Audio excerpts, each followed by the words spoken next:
Bangladesh cricket board BCB এই তিনটা অক্ষরের পেছনে লুকিয়ে আছে দশকের পর দশকের রাজনীতি, দুর্নীতি আর ক্ষমতার লড়াই। প্রশ্ন হলো, এটা কি আসলে ক্রিকেট নাকি রাজনৈতিক দলের আরেকটি শাখা? একটা জিনিস আপনাকে স্বীকার করতে হবে, ক্রিকেট বাংলাদেশের সবচেয়ে জনপ্রিয় খেলা। মাঠে লাখো মানুষ, টেলিভিশনের কোটি দর্শক। যে দল ক্ষমতায় যায় সে বুঝে ক্রিকেট বোর্ড মানে শুধু ব্যাট বল না, এটা হলো জনগণের আবেগ। আর সেই আবেগ যে নিয়ন্ত্রণ করে সেই জনগণের মন নিয়ন্ত্রণ করে। আর এই সবচেয়ে সহজ হিসেবটাই বিসিবিকে বানিয়েছে রাজনীতিতে সবচেয়ে লোভনীয় ময়দান। বিসিবি দলীয়করণ শুরু হয় 2009 সাল থেকে, অর্থাৎ 2009 থেকে 2024। শেখ হাসিনা সরকারের আমলে বিসিবি প্রেসিডেন্ট ছিলেন নাজমুল হাসান পাপন। সে একই সাথে স্পোর্টস মিনিস্টারও ছিল, অর্থাৎ সে নিজের বস নিজেই ছিল। বোর্ডের ডিরেক্টর থেকে শুরু করে মাঠের সিদ্ধান্ত সবখানে তার দলীয় আনুগত্য ছিল। সাকিব আল হাসান, মাশরাফি মাঠের বাইরে দুজনেই আওয়ামী লীগের ব্যানারে ভোট চেয়েছে। এমনকি বগুড়া স্টেডিয়ামকে সাইডে রাখা হয়েছিল, কারণ সেটা বিএনপি প্রতিষ্ঠাতা জিয়াউর রহমানের জন্মস্থান ছিল।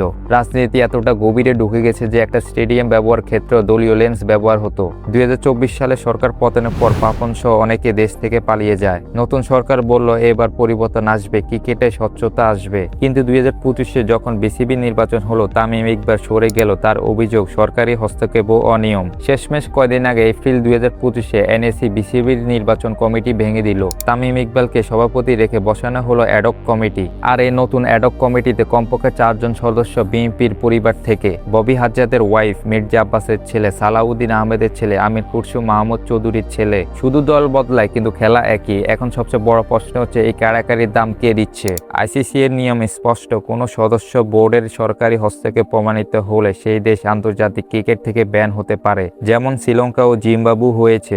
বাংলাদেশের পালা হওয়ার আগে যদি সতর্ক না হয়, তাহলে যে ক্রিকেট নিয়ে এত কারাকারি চলছে সেই ক্রিকেটে থাকবে না বাংলাদেশে। বিসিবিতে যে সমস্যা হয়েছে এটা কোনো নতুন সমস্যা না, সমস্যা হচ্ছে আমাদের সিস্টেমে। বাংলাদেশ ক্রিকেট শুধু খেলা না, এটা ক্ষমতা। আওয়ামী লীগ গেছে কিন্তু সেই মানসিকতা রয়ে গেছে। যতদিন পর্যন্ত ক্রিকেটকে রাজনীতি মুক্ত করা যাবে না, ততদিন পর্যন্ত যতই রান করা হোক মাঠের, বাংলাদেশ ক্রিকেট শুধু হারতেই থাকবে। ভিডিও ইনফরমেটিভ লাগলে লাইক এন্ড ফলো করবেন। ধন্যবাদ।